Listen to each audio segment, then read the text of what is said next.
You're listening to the Creepcast on downrightcreepy.com. Now, here's your creepy host.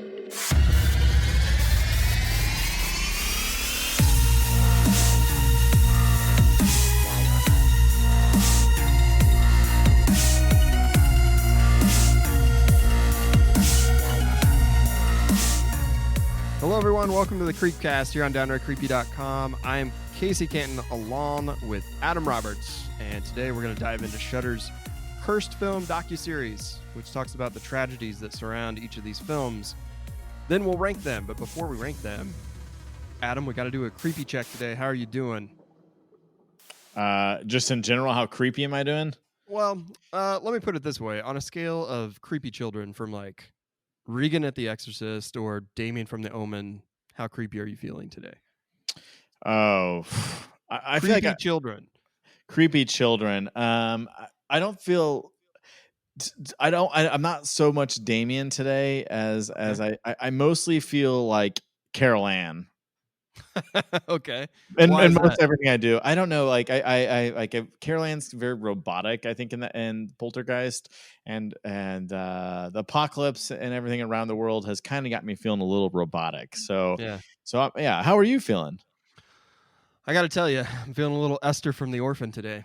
Feeling that kind of Ooh, creepy. Just that's not quite. that's serious creepiness. Yeah, it's, I'm not really feeling myself because of everything going on. I feel like a child trapped in an adult's body with just the weight of the world on your shoulders and Yes. not knowing how to react to it. So I might just like burn the house down. I don't know. Fuck it. Who cares?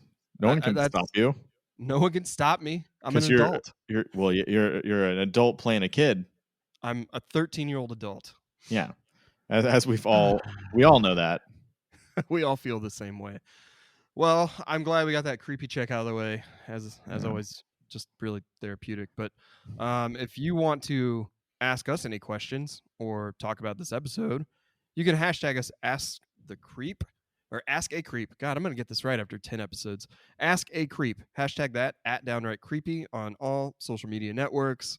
And we're actually giving away physical media. What? Like some Cursed compact film. discs, some mini discs? What are you doing? Yeah, it's all of the images that you see on your TV screen smashed now into one disc for a limited time only. And we have that from Shudder. We're going to give that away. So if you hashtag Ask a Creep at Downright Creepy, tell us which is your favorite cursed film, and maybe you'll get some physical media in your life. How do you feel about it? How do I feel about physical media? Yeah. I love it. I'm one of those fools that spend a lot of money on vinyl records. I actually have bought more Blu-rays in the last 12 months than I've purchased anything of. It's kind of, I think it's helping my neuroses during the quarantine times. Like I'm just like, because I can't leave the house, it's like shopping online. I'm just like, buy this and this and this and this and this. Now I haven't gotten around to watching a lot of them, but I know one day probably I will. Well, the safe thing with Blu-rays, I feel like, DVDs, we were all like, wow, look at the quality. Quality is so much better than the VHS. Look at that. Yeah, look at that. I had a great VHS collection, and then that transitioned to a great DVD collection. And for like the first like 8 to 12 years of Blu-rays, I was like, no, I'm not fucking doing this again. I've already done it twice. But the reality is like Blu-rays look incredible. And even if there's like a 4K or 8K or diamond collect, whatever the hell it ends up becoming. Laser disc. Yeah, whenever the laser discs come back, the Blu-ray will still always look very good, and it's just a better presentation than DVD and VHS and Laserdisc and all those things that came before it.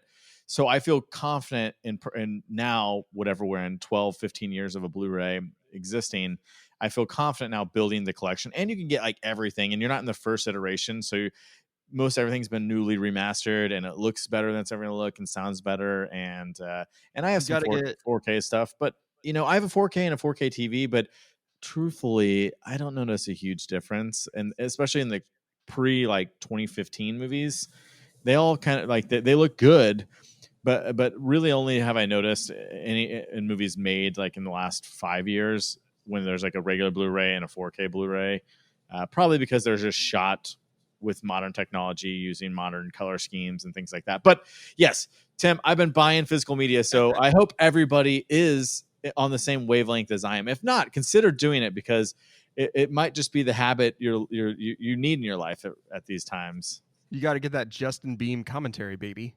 Yeah, baby. He's working on everything, it seems like, these days. If you got a Blu-ray that's a horror Blu-ray, he's probably on it. Also, your Blu-ray buying addiction, I won't call this a 1-for-1, but it's much like when I buy books. I'm like, oh, this looks cool. I like the cover of this, and I read the back of it. Now I will put it on my shelf and never read it. And it sounds like you have bought a lot of Blu-rays, and maybe that's happening to you. But yeah, I have a lot of books that I don't read, Adam. Very educated. That's okay. But they look cool when they make those Frankenstein and Dracula books, and the front of them looks so dope. Oh, you bought some of those, like some of those Barnes and Noble. How dare you spring that B word into this? Just saying, they look dope on my shelf. All right. So anyway, whew, that was a big one there. If you want to win some physical media that Adam adores, then I'm gonna throw you a curveball here. You can get a DVD. You can get a DVD, not a Blu-ray. You can get a DVD. After I spent 4 hours talking about how I was mad about DVDs, but yeah, hey, but for something like, well, commentary. DVDs aren't the worst. Yeah, they're fine. They're not the best. They're not the worst though. No different than streaming something, usually that kind of quality. Yeah, I mean, if you're streaming on like one of those freebie ones, like sometimes Tubi doesn't always have the best stuff. It's like a DVD quality one, right? Yeah, Shudder's where you gotta go for the pristine. You know, they generally always have like those nice remasters. For sure. Well, let's move on. Let's move past it. Let's get into one of the subject matters on the cursed films. Let's start with The Exorcist, because I saw a fan poster this week that's been going around that looked great, by the way. A lot of fan posters, too. I also saw Scream 5. Oh, yeah, that was great. Wasn't that great? Scream 5 fan poster. So I clapped my hands when I saw it. I was like, woo-wee. And then I was like, oh, it's fake. Well, okay. Because you know the new one's probably just going to have like people's pictures on it, like a 90s version. It's not going to be as good. But this Exorcist one had like a super creepy modern take on Regan, and it was kind of glowing eyes. I think people could go either way on it. Like it's either, well, that's kind of cheesy, one of those like cheesy DVD covers, or it's a interesting take on it, right? The question I have for you is, are we ready for an Exorcist reboot after we had a really great take on the TV series? And if we are, who would you like to see at the helm? Directing it. I didn't. Yeah. How do you feel about the reboot first, if it's a thing? Well, How do you feel about okay. that? Well, I guess the first question is it an actual reboot, or is it? So the problem is we've had a number of sequels. We had the short-lived TV show, which it was kind of like a loose. I mean, it was more of a sequel to the movie. Yeah, it was almost like in the universe of. Yeah, because I mean, she's in the movie, or she's in the show as an adult. Yeah. But let's see. Well, first, I guess I wouldn't remake it, because you already have one of, it's like remaking Jaws. You already have it done perfectly, and it was done written by the guy who wrote the book, right? And you're not gonna get somebody like William Friedkin. Obviously, William Friedkin then wasn't who he became in our heads, but he was still like a top tier director making a horror film. So the likelihood of you getting somebody to do that is pretty low, I would say. Like my concern would be you're gonna get somebody to do like what they did with Suspiria, which while it has like interesting stuff, I'm not a huge fan of it, because the original is just too perfect. To try to remake it doesn't quite make sense. And here you have, it's based on a book. So are you just actually doing a sequel, and are you just using the name? And I think it's that. It kind of reminds me of Ghostbusters. I was just thinking of this the other day. Like Ghostbusters 2016, is that when we had the 2016, and then we were going to get one in 2020. 4 years later, we're getting another movie just called Ghostbusters. Well, now it had Ghostbusters Afterlife, but we're getting another movie so quickly that's just it's like, oh, it didn't work, so let's veer courses a different way. So like this just feels like, oh, the TV show didn't work that well, let's veer this way. But the TV show was really well reviewed. I don't know what the ratings were like, but it was good. The TV show for The Exorcist. Yeah. I liked it. I saw. We talked about this before we started. I think I watched about, gosh, I'd say it was 2 to 3 episodes of that. And little side story. I actually watched that pilot at Comic-Con, and it was up against, I had to make a decision. I had to either go watch that TV pilot, which looked super interesting, or I had to go watch the surprise Blair Witch film, which I did not know. I did not know was a Blair Witch film. It was Into the Woods or something like that. Yeah, it was just The Woods. The Woods. Into the Woods is a different movie. I wish it was The Wood. It was a musical. And so I picked that, and then when I heard that it was a surprise Blair Witch film, I was kind of pissed off at myself for going to the Exorcist TV series. But then I watched it, and I was like, whoa, this is actually pretty impressive. And then I watched the Blair Witch movie later, and I was like, I don't know, because I love Blair Witch so much. I think in my mind, I just expect something incredible, and it just wasn't. So, yeah, I liked it way more than I thought I would. I know a lot of other people did too before it got canceled, so that's a bummer. But if we were getting this reboot, like you said, yeah, we need a little more information around it. What route is it going to take? But regardless of that, it's not. It can't. I just don't. I don't think history has not been kind to an actual remake of horror films, right? Like you look at Poltergeist, you look at Psycho. You look at a lot of these movies, like you're more likely to have success. Whoa. Are you talking about the Vince Vaughn and Hayes Psycho film? Yes. Shot for shot, except for the weird added sexy stuff. Sure. But yeah, like your chances of with an actual remake are, Nightmare on Elm Street. Your chances are going to be pretty low of it being good as a standalone movie, especially when you're taking the original was perfectly done and is still considered a classic and still scaring people today. I mean, it's just not gonna work, right? So, but what other angle have we not seen? We already had 2 sequels.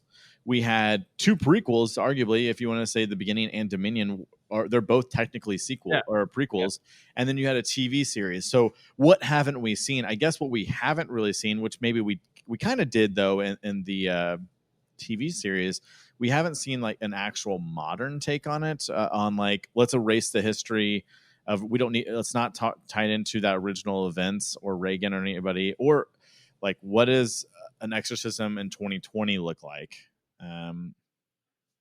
But who do you trust to make this movie, Tim? Well, 2 things. First of all, we're going to start creeping dangerously close to the Amityville Horror if we continue to go down this path, I feel like. But just because there's going to be so many iterations of this. But I'm still interested in there's more Amityville Horror films than any other series, and I discovered that on my other podcast as I entered heavily into the Amityville Horror territory.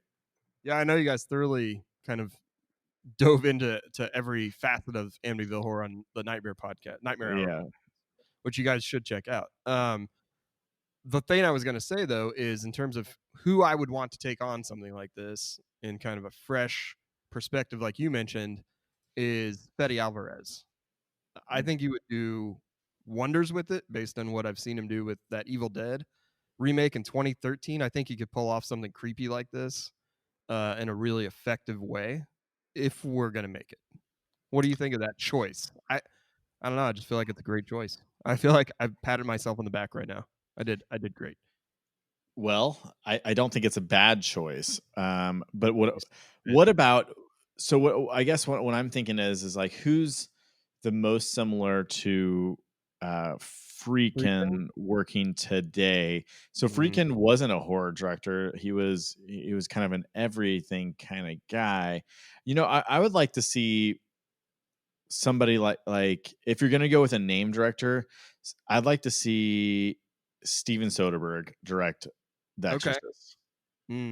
Because he's got your indie personality, but he's done high level films. He's gonna bring a level of artisticness to it, I think. But if you're, Fede, like his first movie was the Evil Dead remake, which I really do, I love. So maybe we look at somebody who's on the up and up, and if we're looking up and up, I think, and should I try to say this name and butcher it? Yes, I would like nothing more. Demon Rugna, who did Terrified. Oh, okay, yeah. I think Terrified is stylistically a really incredibly well done execution of what it feels like to be scared, and I think, like, while the movie isn't heavy on story, so I don't necessarily want him to write the movie, but I think in terms of directing abilities, I think his abilities are just ridiculously strong and effective. Oh, you know who would be great? Also, these are all interesting directors, I think, because Fede is, well, I think he is the one I just mentioned. He's Argentinian. Fede is from Mexico, I believe. I believe so. And then I was gonna say Andre Overdell, who did Scary Stories and Autopsy of Jane Doe and Troll Hunter. Yeah, I think that could be really interesting. I think he'd be a great choice as well. I mean, Autopsy of Jane Doe, I think, is a perfect execution in a similar vein. But I don't know. I think there's a good, and then maybe like Gareth Edwards. I kind of forgot about him. I don't know why. Or not Gareth Edwards. Who did VHS 2? Gareth Evans. Who did Apostle? Yeah, and he did VHS 2 in The Raid. I like his vibe. I think these are all choices that would fit well into the stylistic type of movie. Yeah. Here's one that doesn't. That I just want to throw out because I more or Give it less to me. I want your reaction and listeners' reactions. I'm probably just starting a fire here. But you're like someone who maybe doesn't make horror films, and I feel like some people are arguing this guy doesn't. But Ari Aster. Yeah, so I think I'm okay with that, because I also considered I think he's in the same vein as Robert Eggers, who I'd also like to see. I just don't think that they have an interest in doing a property like this that's going to be so tough. Yeah. No, I know Eggers is supposed to do, or at one point he was supposed to do Nosferatu, but it's perfect to his style. But also he can bend that mythology without people being mad, because Dracula and Nosferatu has been told 1,000 times. But when you're thinking of The Exorcist, I think it's just it could be a slow burn type of film too. Like Nosferatu can fit into that witch type style of filmmaking, whereas The Exorcist has those moments, but it's also like really intense. At times, I don't know, depends on how they do it, but yeah, I don't know. I feel like there's a lot of good picks in there. Let's hear your picks.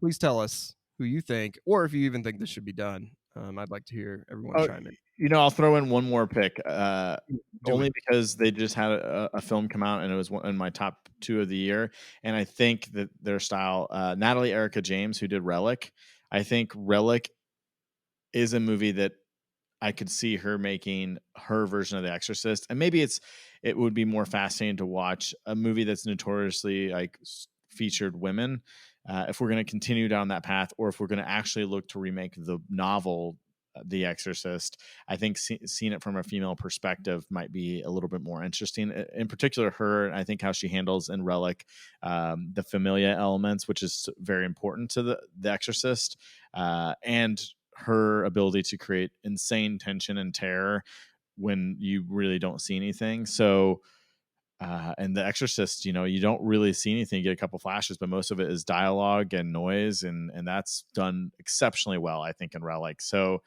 yeah, I think these are all good choices. Actually, my last one might be my favorite. I'll throw one more in there because why not? But you bring up a good point, and we're like, well, what about a female's perspective on this? Because we haven't had that before. But what about Jennifer Kent? I think she could do an interesting thing on it with what she did with, obviously the Babadook, and bringing that kind of fear to life. I love that. Yeah. Well, I think that those are all good choices. So if you pick if you do it and you pick any of those people we suggested, I think there's going to be an interesting film there. I don't think you follow the novel. I think you follow the spirit of somebody being possessed, and then the rest could be all sorts of differently. I mean, shit, you could. The Exorcist was made when 1973. Man, I'm way off if that's the case. Yeah, 1973. So they shot it in probably like 71. Well, the novel came out in 71, so they probably shot it in 72, and it's a very 70s movie, like early 70s movie. So I mean, you could put it anywhere. Like I would like to see it done maybe like 2000 when there's light elements of technology available. But maybe not necessarily 2020. 2020 horror films are tough because how do you not include Snapchat? Right. Yeah. Or TikTok. Or TikTok. Yeah. Oh yeah. Sorry. I'm so 2019 by saying Snapchat. Live Exorcist on TikTok. Yeah. The views. All right. All good choices. Let's hear what you have to say. Hit us up on social. Let's jump in to the subject matter of today. Cursed films from Shudder. Deals with everything from real skeletons from India that are floating in these poltergeist swimming pools to real life medical professionals that star in movies and then later turn out to be murderers. So a lot of interesting things to talk about and discuss in Shudder's Cursed Films docu-series.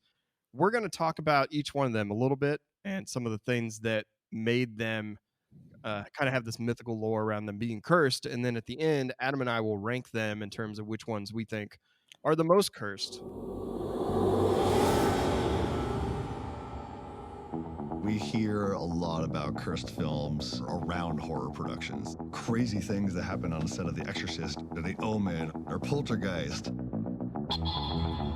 When you're working intensively on a project and something really anomalous occurs, it's tempting to say this project feels cursed. There was all of this information about the movie being cursed. And then you enter the internet into that and forget about it. There are rumors that they used real skeletons from India and it led to a curse. If you need skeletons to come out of a muddy pool, what do? Well, get some real ones, I guess. Our brains are designed to believe all sorts of things, whether they're poltergeists. There was a moment during production when their sets caught fire. Aliens and conspiracies. Gregory Peck was supposed to be on a flight that he canceled. The plane crashed and killed everyone on board.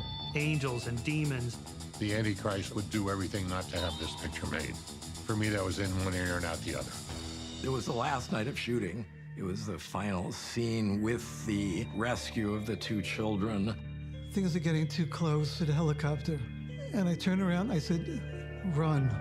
They do the shot, and then he drops down, and he didn't get up. I think it's easier for people to try to come up with some kind of conspiracy theory that helps justify why this person is suddenly gone. There has to be a reason for something terrible happening. That's the crux of all this cursed thinking. I think we bring on our own curses upon us. Otherwise, you have to believe that there are really demonic forces out there.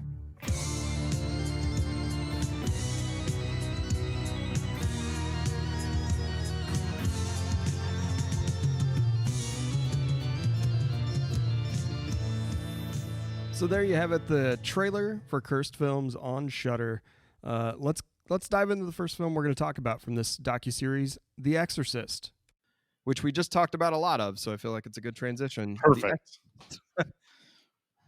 Anytime that you have curses and demons kind of stirring the pot for something, it's bound to probably have a bad result when you have that type of subject matter. And how freaking, as we brought him up before, was kind of a Wild West filmmaker back in the 70s.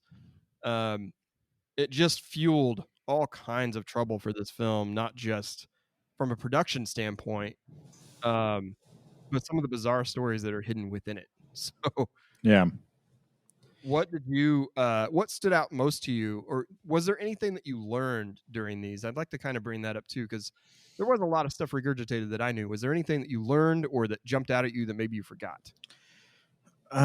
So I think that this is getting a second season, right? Yes. Yeah. Okay. It was just announced, 3 or 4 weeks ago that they greenlit it. They have not announced the films yet. Okay. So I would say I'm more interested in the second season, only that they picked 5 movies that are very famous for having been, quote, cursed films. And because they're famous, like, I think if you're a horror fan, you've already heard these stories, you've already read. I mean, these are all in the top, 100 of all time scary movies, all but maybe one of them.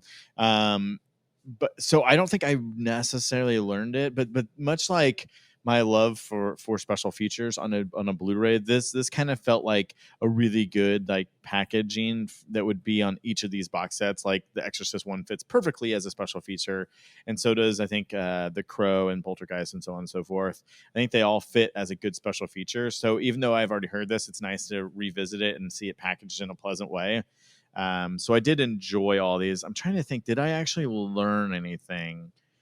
I don't think so. I mean, I might have like had more visuals to go with like the context of like the urban legends I had heard, and the more like the confirmation that some of this stuff was real. But I don't think I actually learned that much. What about you?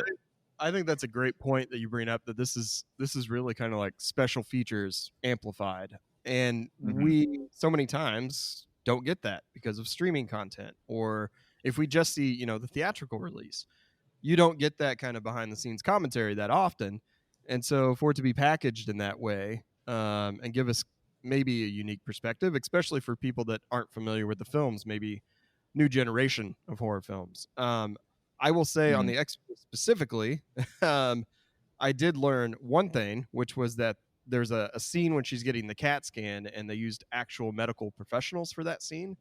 And one of the assistants to this doctor, again, real people, not actors, was later found out to have stalked someone and murdered them in real life. Yeah, I always thought that was a story, but so that was kind of pretty fascinating to find out that was indeed real. Yeah, did you know that was real?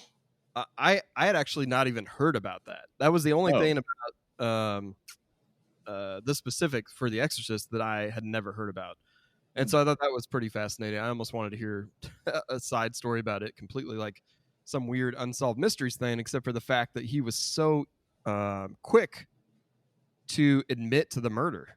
Like, yeah, it wasn't even something that he turned himself in essentially. So I thought that was weird. But the bigger thing behind The Exorcist is that all the hype it got from the PR machine, from the studio, and they already had something that they thought could be packaged in such a way to, kind of in the early Hitchcock years of having hysteria and the PR machine behind it driving the film even more so than it probably would have. Because they would set up ambulances outside and talk about people fainting or vomiting at every screening. There was lines out the door, and it was truly and it fueled. And I believe Linda Blair even said it, that talking to a PR person later, or publicist, that it worked perfectly and it played into their hands. And so all these other things that we're talking about, like the urban legend or lore around it, that we mostly find out to all be true, was just an added bonus to the PR machine. And I believe in this way, except for the murder that happened, was really things that happened to the actors that could have been avoided, but was in some ways caused by Freakin', with Linda Blair getting hurt in her harness when she's getting violently thrashed on the bed. And that's a take they actually used in the film. And it jacked her back up, I think, even to this day, they said.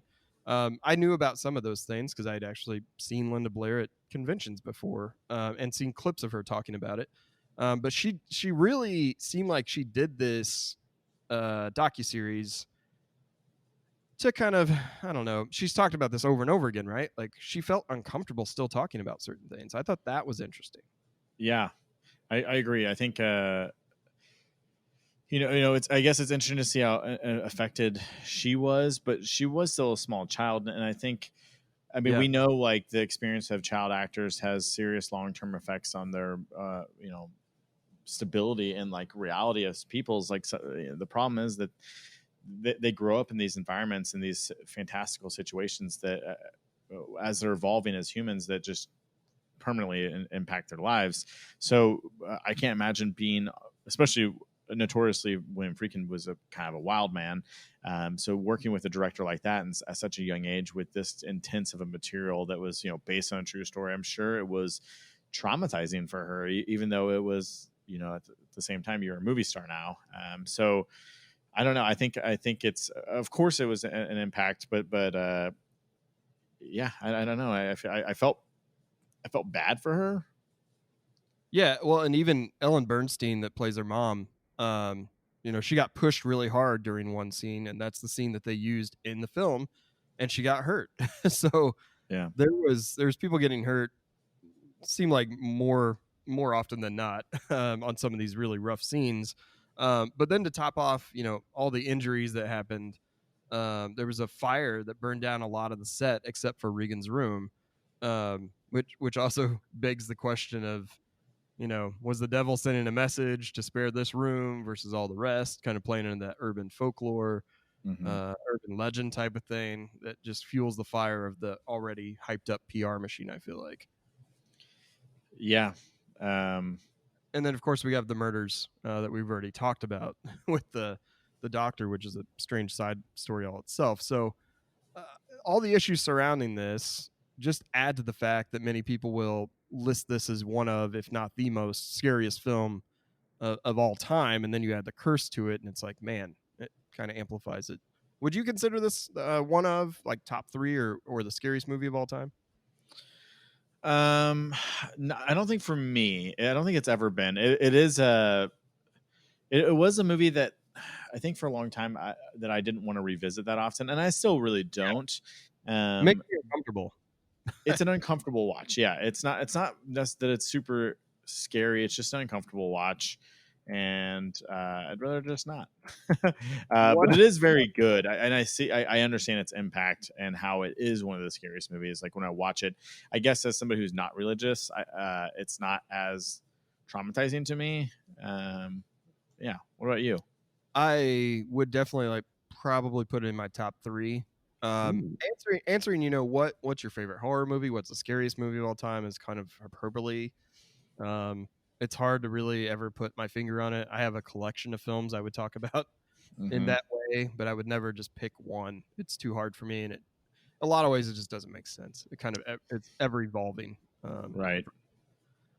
Anyway, The Exorcist is pretty creepy. If you can find B-roll footage of Linda Blair doing makeup tests, it's the fucking creepiest thing you'll watch if you just sit in the dark with that thing on mute and watch her make bizarre faces in that makeup. It's very unnerving.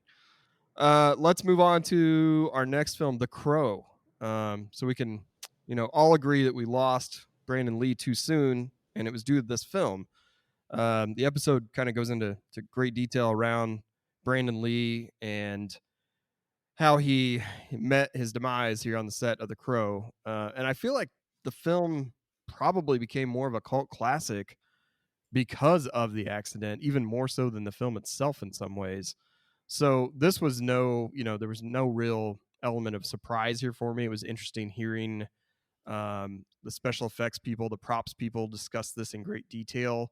And then also, I will say I didn't know how close they were to the end of shooting, because you just never know when people shoot films, you know, in what sequence they're shooting or what order. But we're on like the last week of shooting when this happened, and he came through the door, gets shot, and it was supposed to be a blank, and there was, you know, a piece from the last blank that was lodged in the gun, and then when the blank went off, it shot out that debris, which ultimately he dropped to the floor and never got back up. So I mean, was there anything at all from this episode that you learned?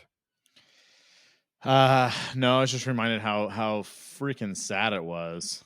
For sure. That's all this. Like, this was, while it was a very good episode, well done, it was the most difficult to watch, because you could just see like people just don't want to really talk about it and revisit it themselves because they were all there, and it was horrifying.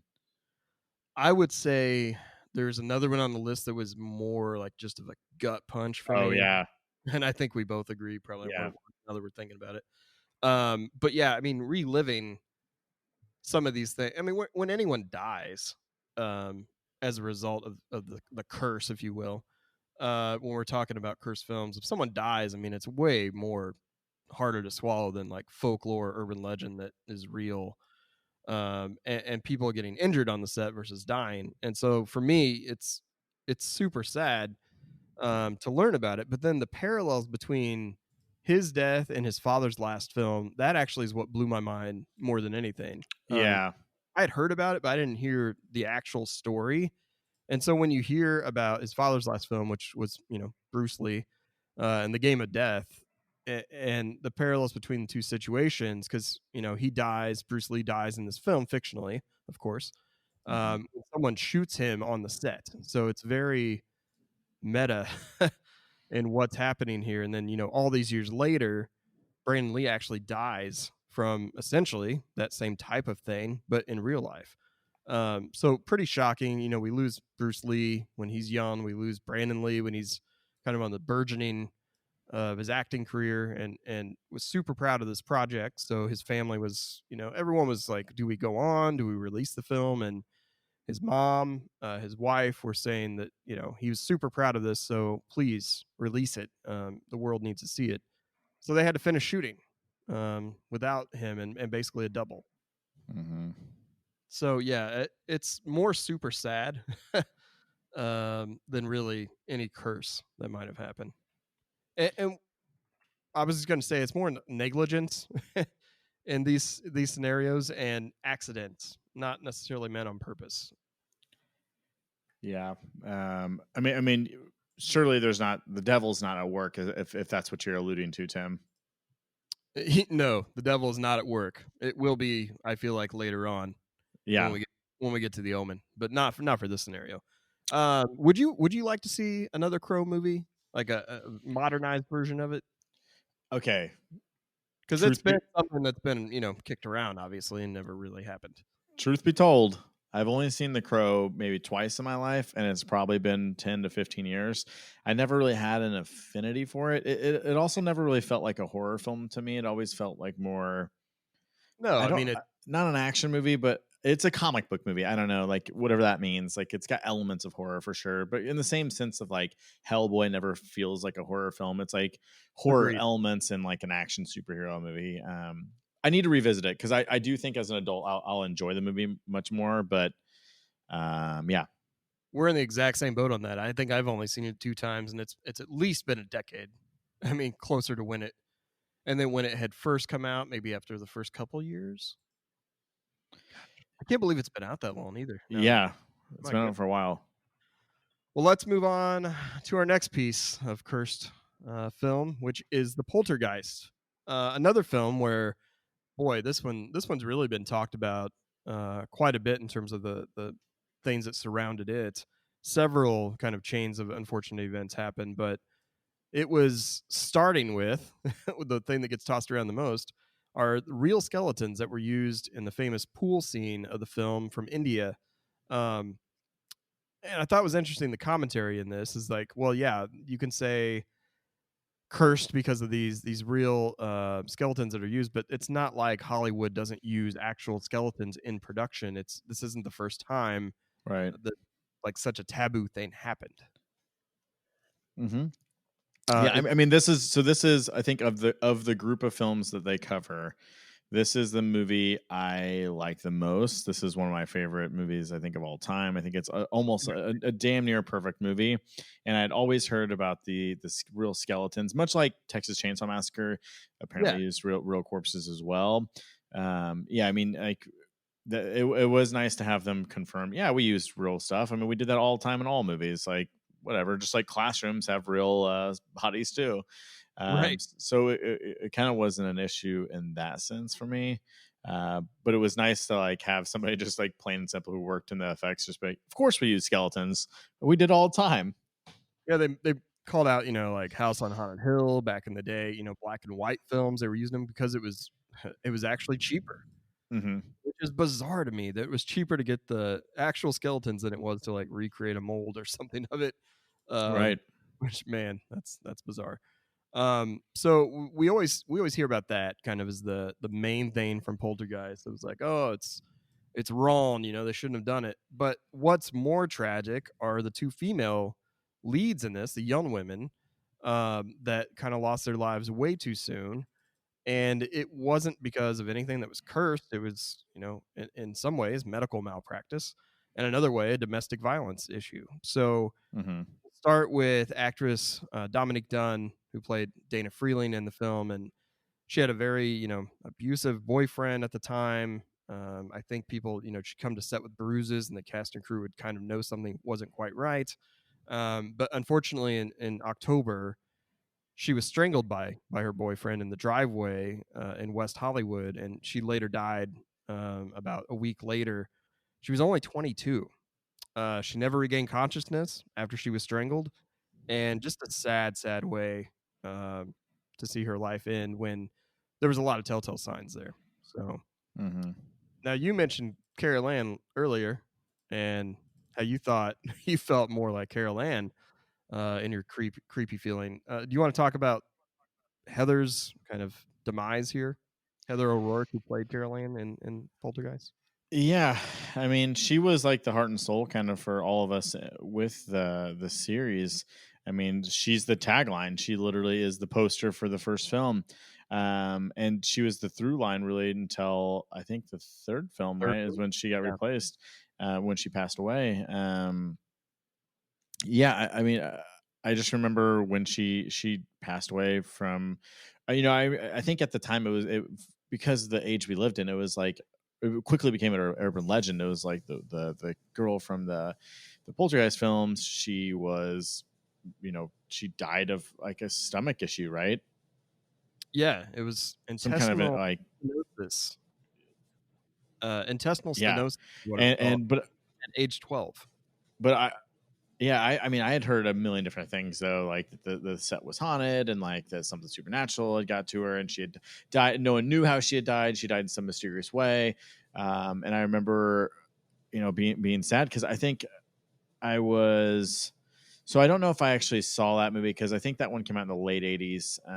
So I was only a couple years old, but I think I saw it probably in like the early 90s on VHS. And I remember my brother told me the story of the story. So I didn't know it was like this headline grabbing thing because how it was like positioned in here was it almost felt like a murder, like John Bonet style. Like it was positioned in like the headlines, like this horrible thing. So of course people ran away with that. Like, that it was more than just a stomach issue they couldn't track down and just like a freak death. But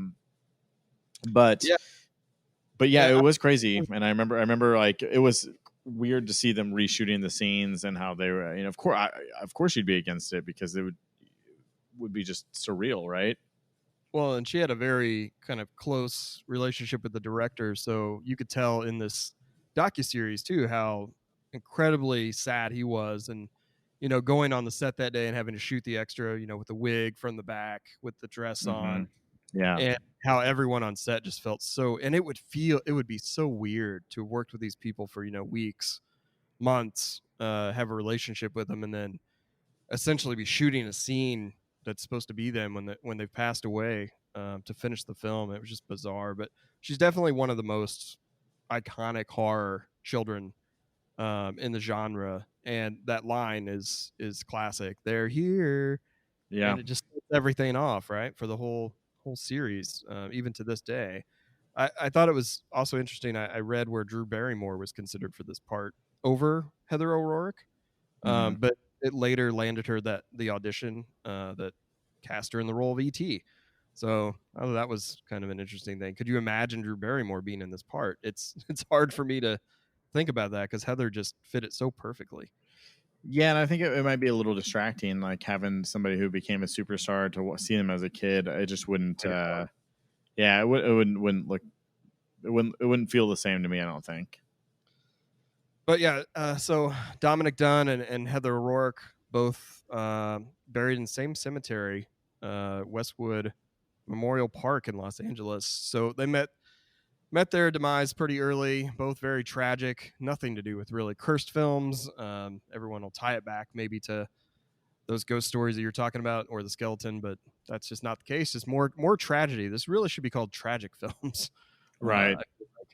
But this film was also interesting because it's paranormal, doesn't really have blood, doesn't have graphic violence or like people getting killed. It was just kind of an 80s era when you could 80s era where that wasn't quite as celebrated because you're really like in slasher mode still. And so to have this blend of kind of digital and practical effects for the film like this and have it be beloved by so many and create that iconic character is pretty incredible, really.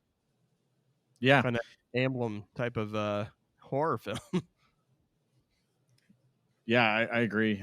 I think it's pretty fascinating. I think to see what they were to accomplish in this time, and definitely Amblin horror.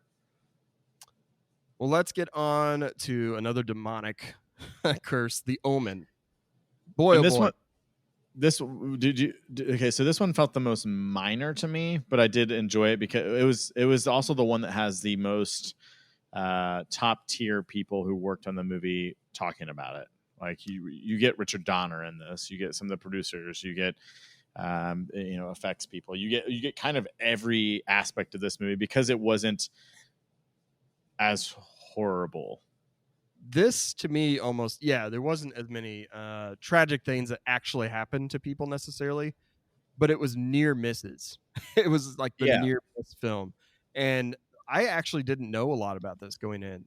This one, along with the Twilight Zone movie, which we'll get into in a moment, I knew the least about from the storylines that they were telling. And, much like The Exorcist, we have this demonic storyline that involves a child, which opens up kind of that creepy discussion that can be fueled with these near-death accidents and near-death experiences of cast and crew. But I believe it was the producer. You correct me if I'm wrong, but they were like, "You shouldn't make this movie. The devil will not like it. The devil will not accept it," or something to that effect. Yeah, that's correct. Before it even got made, so that kind of set the stage, right, for everything that could and kind of would happen. So while it was minor, it felt like a lot of things did happen with this. Wouldn't you agree, though?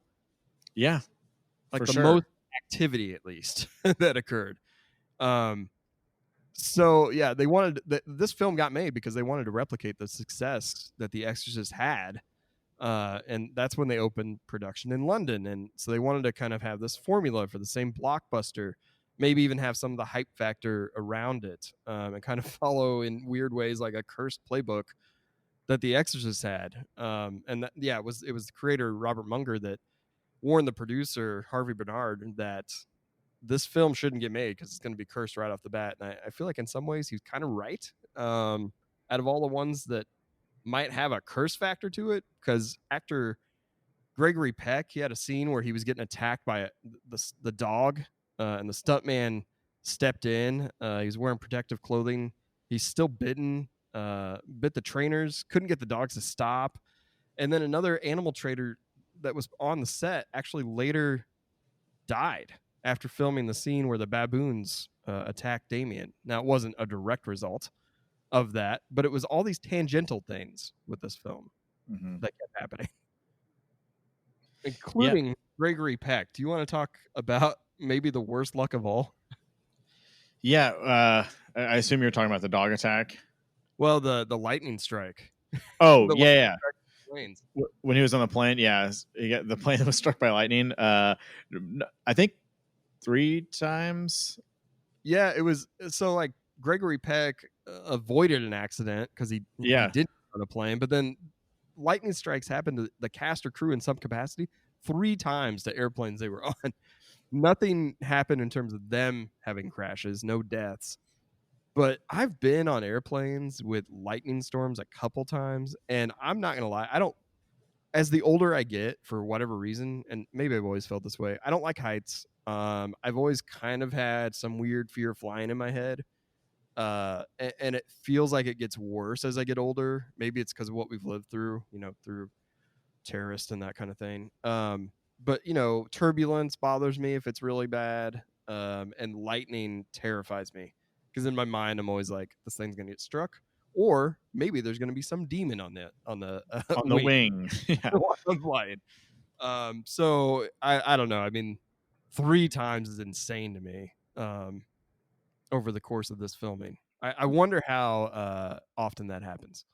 Probably, well, that we know, probably not very often. I mean, I don't think I have I'm not a paranoid person like you are, apparently.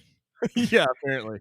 I don't really get nervous flying, I guess. The worst part is I'll listen to podcasts or music on takeoff, or if there's turbulence, and I'll be listening to something lighthearted, right? Like Comedy Mhm. Bang or something, and then they'll do a freaking improv skit about, oh, the plane's gonna crash. And I'm like, you motherfuckers. I'm sitting here white knuckled on my seat, and you're talking about plane crashing, but Yeah. yeah. So there was also IRA bombings that took place in London at a restaurant. where Yeah. the producer and his wife was supposed to have dinner. And for whatever reason, I don't remember, they didn't go that night, and there was deaths that occurred in that bombing, right? Yeah, I believe that's correct. And well, he was supposed to be there, and for whatever reason, they canceled. Yeah, rescheduled for whatever as it happens.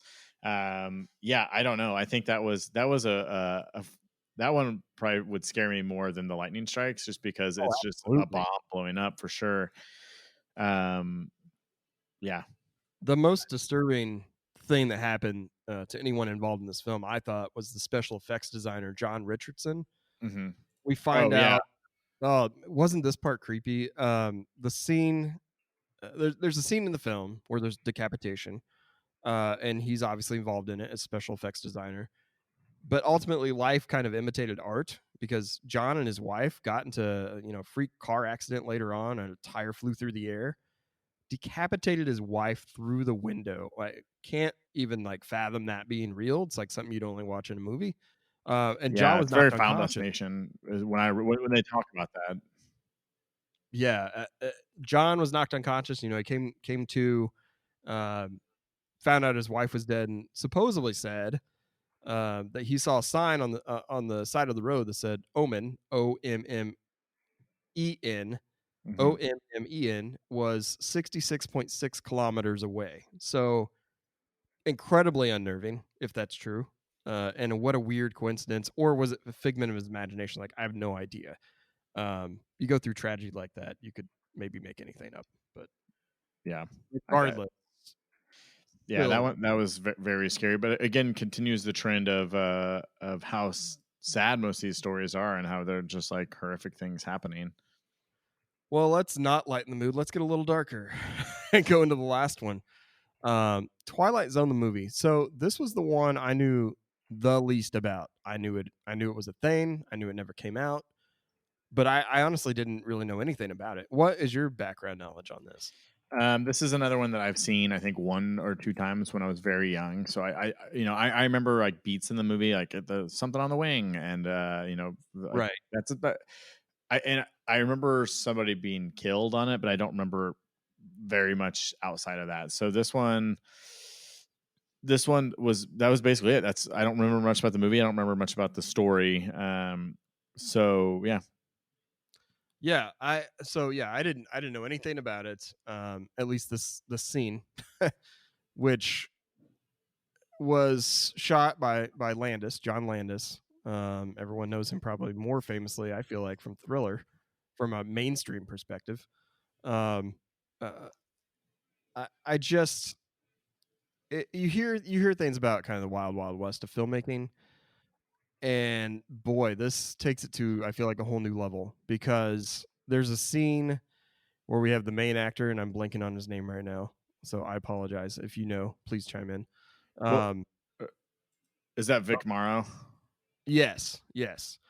So he has a scene toward the end of this movie. It's kind of in a Vietnam style village, and he's saving 2 children from the village. Mm-hmm.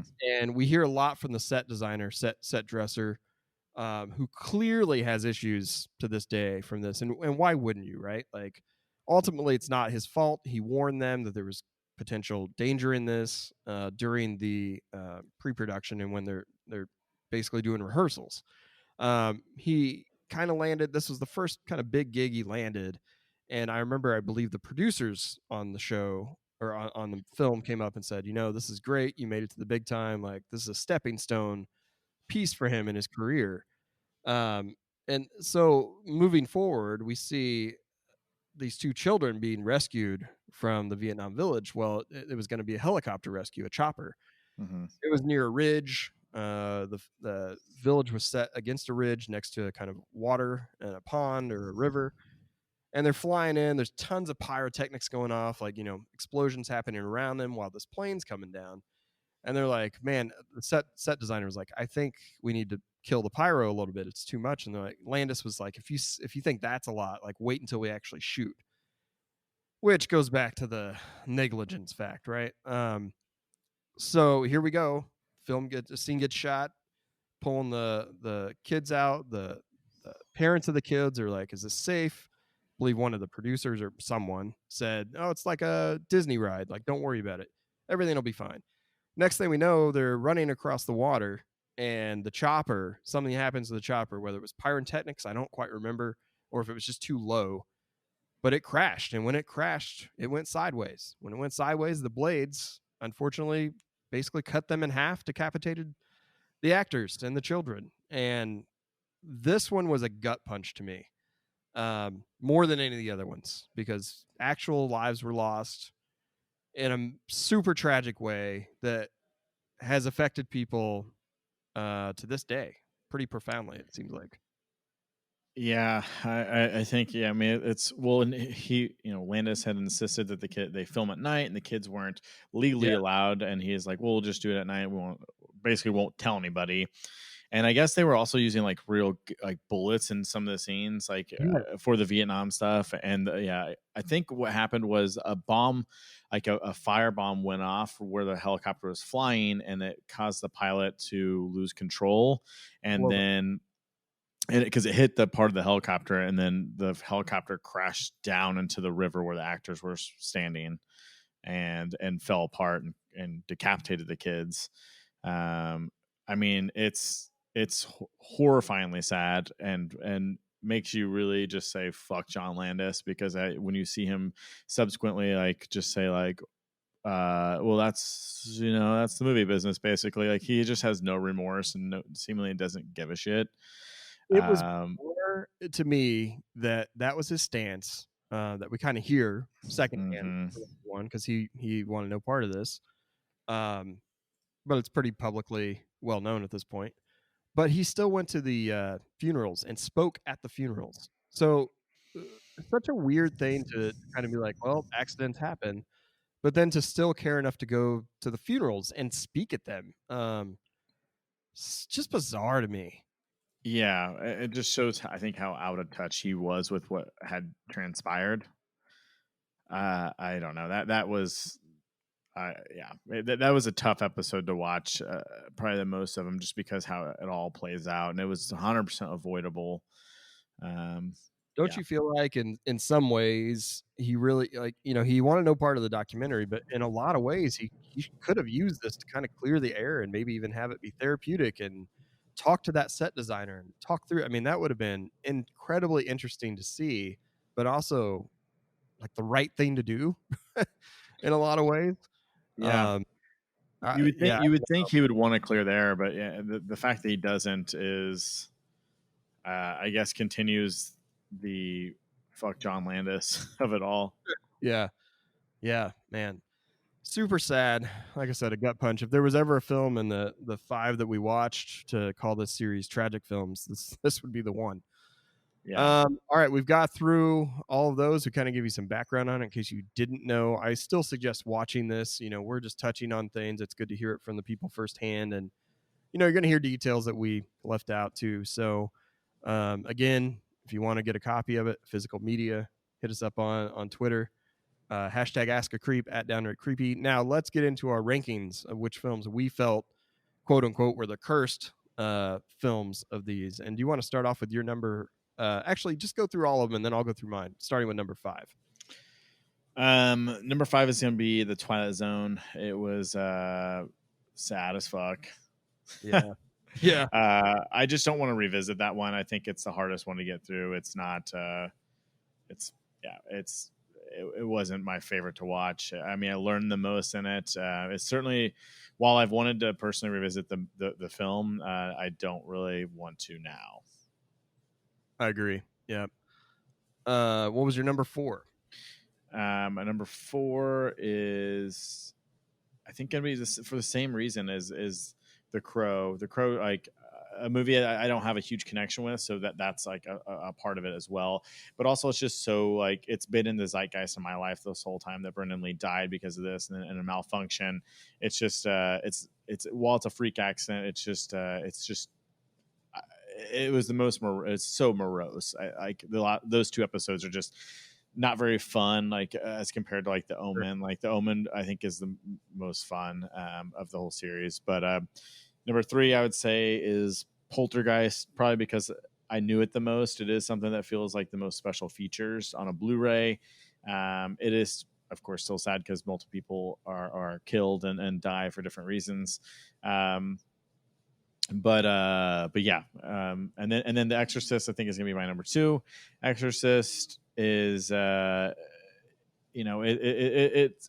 it's not as serious. Like I guess the stakes aren't as high. Like it's a lot of misses with things, and it still plays on. It still feels like a feature, on a special feature, one that I would revisit. It was very quick to watch. It was fun to revisit some of the behind the scenes stuff, and then it's got like the guy, the extra that was a serial killer during that time. Like it's just like an interesting little twist, I think, that's not so directly to the movie, even though he's in the movie. And then of course that puts my last one as The Omen. The Omen, I think, is just like it's the be all of all these. I think it's the most urban legend, the most misses and almost things happen on the set. And while somebody does die, they're not directly related to the film, and it could have, that could just happen on any film. I'm sure people die all the time making movies, unfortunately, but that one just had all the pieces to feel like the most fun and mysterious and creepy. And yeah, I think that's the one. Like if you're gonna sell this show to somebody who doesn't like have an interest, you start with The Omen, because I think it's gonna reel them in the best. Yeah, I think that makes a lot of sense. I also feel like we kind of just probably became best friends because we talked about doing this episode. We both watched the series. We really only talked about how we were going to set the episode up with. Talk about the films first, set them up, and then at the end we'll give our rankings. We didn't talk about our rankings at all. And then here we are. We get together to record, and it turns out we have the exact same rankings, which is kind of crazy to me. Not even one was flip-flopped. Yeah, number 5, Twilight Zone for me. Number 4, The Crow. Both of those there for the same reasons, that if this is truly a cursed films story that we're going for, or kind of meat of the docu-series, those are the least cursed to me. They're just more tragic. Poltergeist was 3. Gosh, it's a mixture of kind of tragedy and folklore curse. Exorcist, and then The Omen. And The Exorcist wasn't number 1 for me because it was more PR fueled. Mm-hmm. Some ways, The Omen, on the backside of it, from a curse perspective, had more potential bad things that could have happened. I mean, there could have been multiple deaths to cast members and stuff like that were happening. And with the producer saying immediately, like, don't make this film, the devil will not like it, that sets the tone, I think, for all the things that happen around it to be even more amplified than The Exorcist, that was more of a PR fueled piece of kind of creepiness. So very interesting, I think. And I think for a lot of the same reasons we have the same rankings on these films. But do yourself a favor, check it out. I love Adam's kind of explanation early on about this is really commentary features that would be nice things to happen on every Blu-ray release or DVD release, and things that we just don't get that often, and seeing the inside story from the people that lived it, I think is great. So if you want, check it out on Shudder. I believe it's still up there. Again, you can win a physical copy from Downright Creepy. What is your series rating on this out of 100%? All right, I set it up early that I'm a pretty big fan of special features on Blu-rays, and this just feels like nothing but special features. They're especially in a time when I want something more lighthearted to watch. Even though some of these get darker, they're still like, I love everything about movie making and the behind the scenes stuff and urban legends and things like that. So this kind of does it for me on those levels. So I think for me, it's a 90%. I'm actually more excited for season 2 because I think we're going to get much deeper cuts. I mean, we're certainly getting the Texas Chainsaw Massacre, I think, just because they use supposedly dead bodies. I'm sure there's going to be some behind the scenes stuff of that film that is just shocking and interesting. But outside of that, I have no fucking idea what they're going to do. And that interests me the most. But I did really like this one, even if it was kind of the greatest hits of stories that have ever been told. I agree. I think season 2 is going to be really interesting. And when I saw the press release come out for it that announced it, I immediately was like, what are we going to get? So Shudder, if you're listening to this, let's give us the scoop. Give us a scoop. What are you going to show us? Drop me something, baby. Yeah, give it to us. My rating for this is 85 out of 100. A little lower than yours, but still very good. Yeah. Mostly because stuff we've already touched on. I wanted more lore, I think, and less death in some ways. Sure. With the Twilight Zone movie and The Crow. So I think you're right. I think we're going to get more interesting things that we haven't heard. But this was a great foundation piece. I think it's great for maybe generations that haven't seen some of these older films to go and learn about. And in some ways, you could watch this and not even have seen the film and then go back and watch it again. Watch the films after that and probably enjoy them even more knowing some of that stuff. So yeah, slightly lower than yours, but still a great rating. Absolutely. Internet Movie Database has it as 7.1 out of 10, which is actually really good. And Rotten Tomatoes even did it one better at a 95% for critics and 71% for audiences. Wow, that's great. I saw some people, audiences, if you will, say that they didn't like it as much because they're like, it felt expected, which we've talked about. So I think that might be the lower kind of dip where we see the audience, but still very good ratings. Worth checking out. So that is Shudder's Cursed Films. That is all for this episode. Do you have anything to add to that before we drop off? No, I think this was a fun one. I think we talked about the most things we could talk about in a single episode. That's for sure. That's for sure. And some interesting discussions on what they should do with that reboot for The Exorcist. We gave you all the information you need. Just go make it now. Just go do it. Don't forget to hashtag #AskACreep on Downright Creepy on Twitter. What's your Twitter handle? Which one would you want them to hit you up on if they want to talk to you? I think I'm at Waste of Mind. Yeah, you are. Okay. That's correct. I don't use it that often, but maybe if you at me, I'll start using it more. Yeah, I'm at KC Canton, or you can hit us up at Downright Creepy. We also have at Creepcast Pod. I mean, why not follow all the things? Give it to us. Why not be overwhelmed?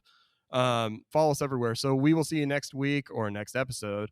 We're going to talk about more creepy things, movie recommendations. Also, check us out. Rate us, review us. Why not? On Anchor FM.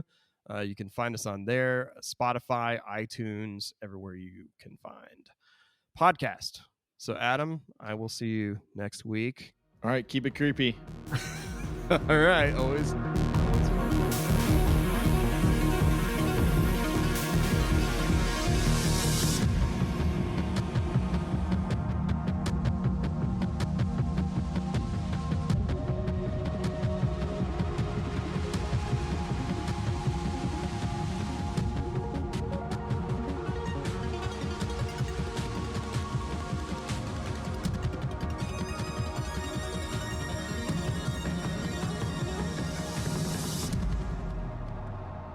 You are listening to a Downright Creepy original on the Crickets Podcast Network.